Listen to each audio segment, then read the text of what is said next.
ప్రపంచంలోనే అతి చిన్న దేశాల్లో ఒకటి ఇజ్రాయిల్. ఈ దేశం ఎంత చిన్నదంటే సైజులో మన దేశంలోని రాజస్థాన్లో సగం ఉంటుంది. మన తెలంగాణ స్టేట్లో ఇజ్రాయిల్ ని ఫిట్ చేస్తే ఇలా కనిపిస్తుంది. ఇజ్రాయిల్ జనాభా కేవలం 90 లక్షలు, అంటే దాదాపు మన హైదరాబాద్ జనాభా అంతా. అయినప్పటికీ ఇది ప్రపంచంలోనే అత్యంత శక్తివంతమైన దేశాల్లో ఒకటి. ఇది ఎంత శక్తివంతమైనదంటే దీని చుట్టూన్న 7 అరబ్ దేశాలు కలిసి ఒకేసారి దీని మీద యుద్ధం చేసినా ఇజ్రాయిల్ ని ఓడించలేకపోయాయి. టెక్నాలజీలో వీరికి పోటీ లేదు, వ్యవసాయంలో కూడా వీళ్ళని మించిన వాళ్ళు లేరు. తాగడానికి నీళ్లు లేవు గాని ఎడారిలో కూడా వీళ్ళు పంటలు పండిస్తున్నారు. మిల్క్ ప్రొడక్షన్ లో కూడా ఇజ్రాయిలే నంబర్ 1. పర్ క్యాపిటా పరంగా ఎక్కువ మంది పోస్ట్ గ్రాడ్యుయేట్లు ఉన్న దేశం కూడా ఇజ్రాయిలే. ఇప్పటి వరకు 8 సార్లు వేరే దేశాలు ఇజ్రాయిల్ మీద యుద్ధం చేసినా ఒక్కసారి కూడా ఓడిపోయిన దేశం ఇజ్రాయిల్. గాజా మీద కాల్పులు ఆపాలని ప్రపంచంలో ఉన్న 53 ఇస్లాం దేశాలు కలిసి వార్నింగ్ ఇచ్చినా, ఆఖరికి ఐక్యరాజ్యసమితి హెచ్చరించినా కూడా ఒక్క అడుగు కూడా వెనక్కి వేయని దేశం ఇజ్రాయిల్. ఇలా చెప్పుకుంటూ పోతే చాలా ఉన్నాయి. అసలు గట్టిగా 1 కోటి మంది కూడా లేని ఇజ్రాయిల్ ని చూసి పెద్ద పెద్ద దేశాలు ఎందుకు వణుకుతున్నాయి? ఒకప్పుడు పూర్తిగా అప్పుల్లో కూరుకుపోయిన ఇజ్రాయిల్ ఇప్పుడు ఏ రేంజ్ లో డెవలప్ అయింది? వీళ్ళ నుంచి ఏం నేర్చుకోవాలి అనే విషయాలు ఈ వీడియోలో మనం తెలుసుకుందాం. మరెందుకు ఆలస్యం? Israel, Innovation Nation.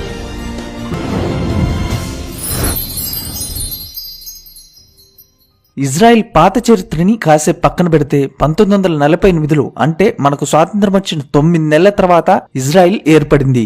ఇజ్రాయిల్ కి స్వాతంత్రం వచ్చి 24 గంటలు కాకముందే పక్కనే ఉన్న 9 అరబ్ దేశాలు ఇజ్రాయిల్ మీద యుద్ధాన్ని స్టార్ట్ చేశాయి. అప్పుడు ఇజ్రాయిల్ జనాభా 5 లక్షలు, శత్రు దేశాల జనాభా 6 కోట్లు. ఇజ్రాయిల్ కన్నా 120 రెట్లు ఎక్కువ. ఆ యుద్ధంలో ఏ దేశం కూడా ఇజ్రాయిల్ కి సపోర్ట్ చేయలేదు, ఆఖరికి మనం కూడా. ఇజ్రాయిల్ ఒంటరిగా పోరాడింది, గెలిచింది. అరబ్ దేశాలు ఓడిపోయాయి. ఆ తర్వాత 7 సార్లు ఇజ్రాయిల్ మీద యుద్ధాలు జరిగాయి. యుద్ధం జరిగిన ప్రతిసారి ఇజ్రాయిలే గెలిచింది. ఇప్పటి వరకు ఒక్కసారి కూడా ఇది ఓడిపోలేదు. 1989 నుంచి ఒక్క పాలస్తీనా వాళ్ళు మాత్రమే 170 సార్లు ఇజ్రాయిల్ మీద దాడులు చేశారు. ఎప్పుడు ఎవడెటాక్ చేస్తాడో తెలీదు, చుట్టూ శత్రువులే. ప్రతి 10 సంవత్సరాలకోసారి ఖచ్చితంగా యుద్ధం చేయాల్సిన పరిస్థితి. ఇలాంటి పరిస్థితులున్న ఒక దేశం మహా అయితే ఏం డెవలప్ అవుతుంది కదా? ఈ వీడియోని పూర్తిగా చూడండి. ఇజ్రాయిల్ అంటే ఏంటో, ఇజ్రాయిల్ ఏ రేంజ్ లో డెవలప్ అయిందో మీకే తెలుస్తుంది. సైన్స్ అండ్ ఎడ్యుకేషన్ గురించి మాట్లాడే ముందు ఇజ్రాయిల్లో 99% అందరూ చదువుకున్న వాళ్లే. వీళ్ళ చదువులు మనలాగా బట్టి చదువులు కాదు. 1960 నుంచి ఇప్పటి వరకు ఇజ్రాయిల్ కి చెందిన 13 మందికి నోబెల్ ప్రైజ్ వచ్చింది. 120 కోట్ల జనాభా ఉన్న మన దేశం 1930 తర్వాత ఇప్పటి వరకు సైన్స్ లో ఒక్క నోబెల్ ప్రైజ్ కూడా పొందలేకపోయింది. కానీ 2004 నుంచి ఇప్పటి వరకు ఒక్క సైన్స్ లోనే ఇజ్రాయిల్ కు 6 నోబెల్ ప్రైజులు వచ్చాయి. అన్ని అరబ్ దేశాలు కలిసి సంపాదించిన నోబెల్ ప్రైజ్ల కన్నా ఈ చిన్న దేశం ఇజ్రాయిల్ సంపాదించిన నోబెల్ ప్రైజ్లే ఎక్కువ. అంతేకాదు వరల్డ్ లోని టాప్ 100 యూనివర్సిటీస్ లో ఇజ్రాయిల్ కి చెందిన 3 యూనివర్సిటీస్ ఉన్నాయి.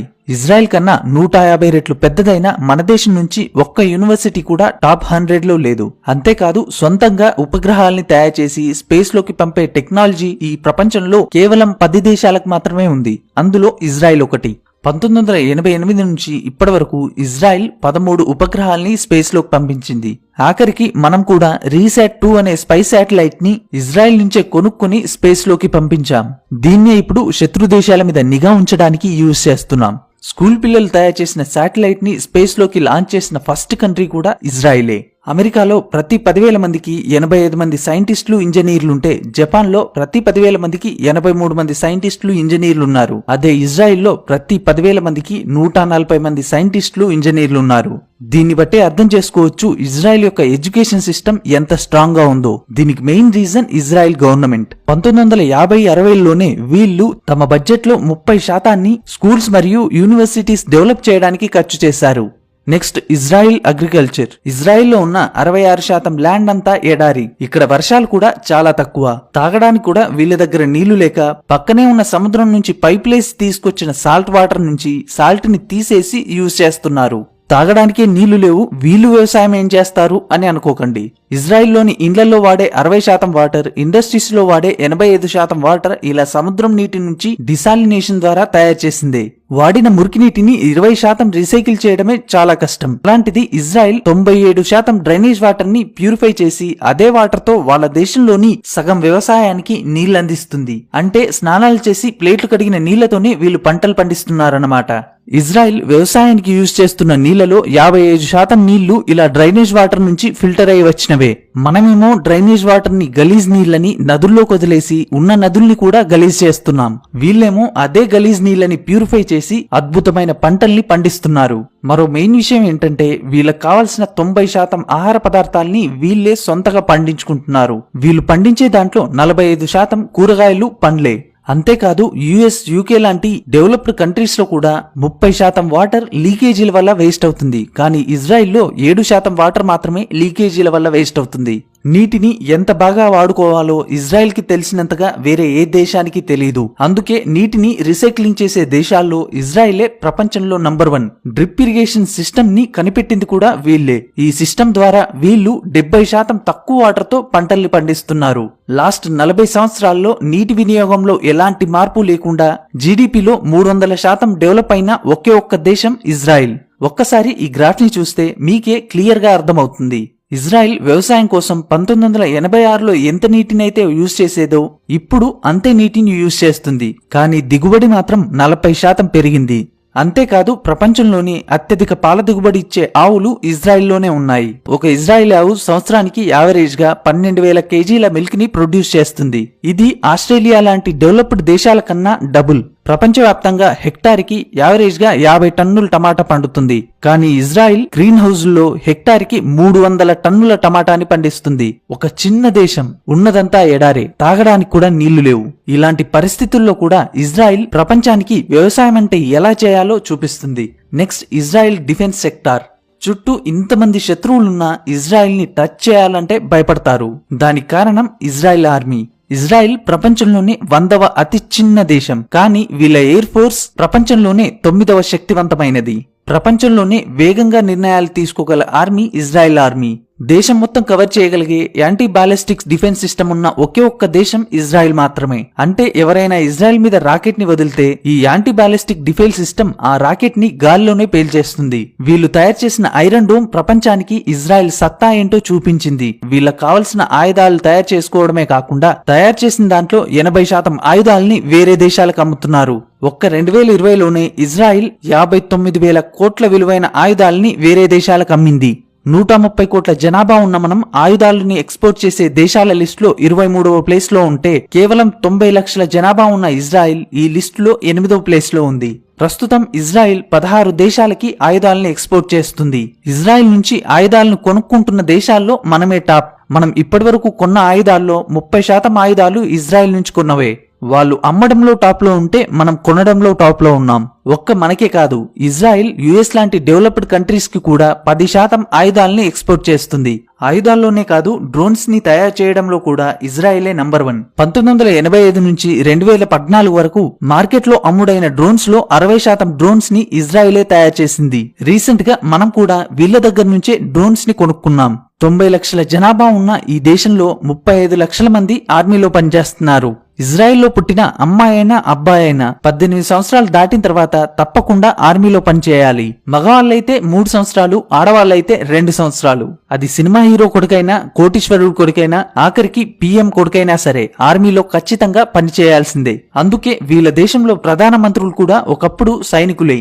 ఈ రూల్ వల్ల ఇజ్రాయెల్లో ఉన్న ప్రతి ఒక్కరికి 18 సంవత్సరాల వయసులోనే ఒక ప్రాబ్లం ని ఎలా హ్యాండిల్ చేయాలో తెలుస్తుంది. దేశం అంటే ఏంటో తెలుస్తుంది.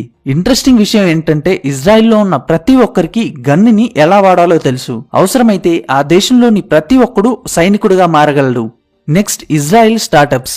ఇజ్రాయెల్ స్టార్టప్స్ కి ఒక స్వర్గం లాంటిది. ఒక పక్క ఇంతమంది శత్రువులున్న ఈ చిన్న దేశం నుంచి వచ్చే స్టార్టప్స్ ప్రపంచాన్ని ఏలుతున్నాయి. వరల్డ్ లో ఫస్ట్ మొబైల్ మోటరోలా తయారైంది ఇజ్రాయెల్లోనే. వాయిస్ మెయిల్ టెక్నాలజీని డెవలప్ చేసింది ఇజ్రాయెలే. మొట్టమొదటి కంప్యూటర్ వైరస్ ని తయారు చేసింది వీళ్ళే. వీళ్ళు తయారు చేసిన మొబైల్ ఐ అనే కంపెనీని 2017లో ఇంటెల్ కొనుక్కుంది. వీళ్ళు తయారు చేసిన వేజ్ అనే గూగుల్ మ్యాప్స్ లాంటి కంపెనీని 2013లో గూగుల్ కొనుక్కుంది. ఇవే కాదు, Waze, Wix, SodaStream, Fiverr లాంటి స్టార్టప్స్ అన్నిటికీ పుట్టినిల్లు ఇజ్రాయెల్. అంతేకాదు IBM, మైక్రోసాఫ్ట్, గూగుల్, యాపిల్ లాంటి ప్రపంచంలోని టాప్ కంపెనీల్లో 50% కంపెనీలు తమ R&D సెంటర్స్ ని ఇజ్రాయెల్లో స్టార్ట్ చేశాయి. గ్లోబల్ స్టార్టప్ ఎకోసిస్టమ్ ఇండెక్స్ లో US, UK తర్వాత ఇజ్రాయెల్ 3వ ప్లేస్ లో ఉంది. మనం 20వ ప్లేస్ లో ఉన్నాం. ఇజ్రాయెల్ డెవలప్ అవడానికి మరో మెయిన్ రీజన్ ముసాద్. మనకు రా ఎలాగో ఇజ్రాయెల్ కి మూసాద్ అలాగా. మూసాద్ అంటే మరణం అని అర్థం. ఇజ్రాయెల్ కి మోసం చేయాలనుకున్న ఎవ్వరిని ఈ మూసాద్ వదిలిపెట్టదు. ప్రపంచంలోని టాప్ 5 గూఢచార సంస్థల్లో మూసాద్ ఒకటి. ఇజ్రాయెల్ కి ద్రోహం చేసిన వాళ్ళు ఎవరైనా సరే, వాళ్ళు ఏ దేశంలో దాక్కున్నా సరే, ఈ మూసాద్ వాళ్ళని వెతికి మరీ చంపుతుంది. వీళ్ళు చేసిన ఒక్కో ఆపరేషన్ ముందు జేమ్స్ బాండ్ సినిమాలు కూడా పనికిరావు. 1960లో వేలాది మంది యూదుల చావుకు కారణమైన అడాల్ఫ్ హిచ్మెన్ అనే వ్యక్తి అర్జెంటీనాలో దాక్కుంటే మూసాద్ అతన్ని వెతికి పట్టుకుని తిరిగి ఇజ్రాయెల్ కి తీసుకొచ్చి చంపేసింది. 1972లో 11 మంది ఇజ్రాయెల్ ఒలింపిక్ ప్లేయర్స్ ని పాలస్తీనా ఉగ్రవాదులు చంపేస్తే అందుకు కారణమైన ప్రతి ఒక్కరిని వెతికి చంపింది మూసాద్. 1976లో 94 మంది ఇజ్రాయెల్ ప్రయాణికులున్న విమానాన్ని టెర్రరిస్టులు హైజాక్ చేస్తే 90 నిమిషాల కంటే తక్కువ టైంలో ఇజ్రాయెల్ ఆర్మీ వాళ్ళని రక్షించడానికి మెయిన్ రీజన్ మూసాదే. రీసెంట్ గా ఇరాన్ కి చెందిన న్యూక్లియర్ సైంటిస్ట్ ఫక్రీజాదేను అతని భార్యని జస్ట్ 3 నిమిషాల్లోనే రిమోట్ కంట్రోల్ గన్ని యూజ్ చేసి చంపింది మూసాదే. ఇలా ఒకటి కాదు, రెండు కాదు, ఇజ్రాయెల్ దేశానికి ఎప్పుడు సమస్య వచ్చినా దాన్ని క్లియర్ చేయడంలో మూసాద్ ముందుంటుంది. అందుకే మూసాద్ వరల్డ్లోనే టాప్ 5 గూఢచార సంస్థల్లో ఒకటి. Last Israel cyber security. ఈ చిన్న దేశంలో ఇప్పుడు దాదాపు 500కు పైగా సైబర్ సెక్యూరిటీ కంపెనీలున్నాయి. ఈ ప్రపంచంలో 7,000 కోట్ల కన్నా ఎక్కువ విలువ చేసే సైబర్ సెక్యూరిటీ కంపెనీలు కొన్నే ఉన్నాయి. ఆ కొన్నింటిలో 33% కంపెనీలు ఇజ్రాయెల్లోనే ఉన్నాయి. ఇజ్రాయెల్ ప్రతి సంవత్సరం 70,000 కోట్ల విలువైన సైబర్ సెక్యూరిటీ సొల్యూషన్స్ ని వేరే దేశాలకి అమ్ముతుంది. ప్రపంచంలో సైబర్ సెక్యూరిటీ కోసం ఖర్చు చేసే ప్రతి 100 రూపాయల్లో 40 రూపాయలు ఇజ్రాయెల్ కంపెనీలకి వెళ్తాయి. ఇజ్రాయెల్ ఇలా సైబర్ ప్రపంచంలో కింగ్ లా మారడానికి మెయిన్ రీజన్ ఇక్కడ హై స్కూల్లో కూడా సైబర్ సెక్యూరిటీని ఒక ఆప్షనల్ సబ్జెక్ట్ గా ఉంచుతున్నారు. ఈ దేశంలోని చాలా యూనివర్సిటీస్ అండర్ గ్రాడ్యుయేషన్ లోనే ఇంటర్నెట్ సైబర్ సెక్యూరిటీ కోర్సులని ఆఫర్ చేస్తున్నాయి. ఈ ప్రపంచంలోనే సైబర్ సెక్యూరిటీలో PhD ఇచ్చిన మొట్టమొదటి దేశం ఇజ్రాయిల్. కేవలం వీటిలోనే కాదు, ఇజ్రాయిల్ ని మన దేశంతో పోల్చింది కేవలం మీకు అర్థం కావడానికి మాత్రమే. దీన్ని తప్పుగా తీసుకోవద్దు. ఒక చిన్న దేశం, మనకన్నా 150 రెట్లు చిన్న దేశం, మన హైదరాబాద్ అంత జనాభా కూడా లేని దేశం, చుట్టూ శత్రువులే, ప్రతి 10 సంవత్సరాలకోసారి ఏదో ఒక యుద్ధం చేయాల్సిన పరిస్థితి. అయినా వీళ్ళు ఏ రోజు భయపడలేదు. అప్పుడు ఇప్పుడు ఎప్పుడు వీళ్ళు ఓటమిని ఒప్పుకోలేదు. ఎడారిలో కూడా వ్యవసాయం ఎలా చేయాలో వీళ్ళు ప్రపంచానికి నేర్పిస్తున్నారు. డెవలప్ అయిన దేశాలకు కూడా టెక్నాలజీ అంటే ఏంటో చూపిస్తున్నారు.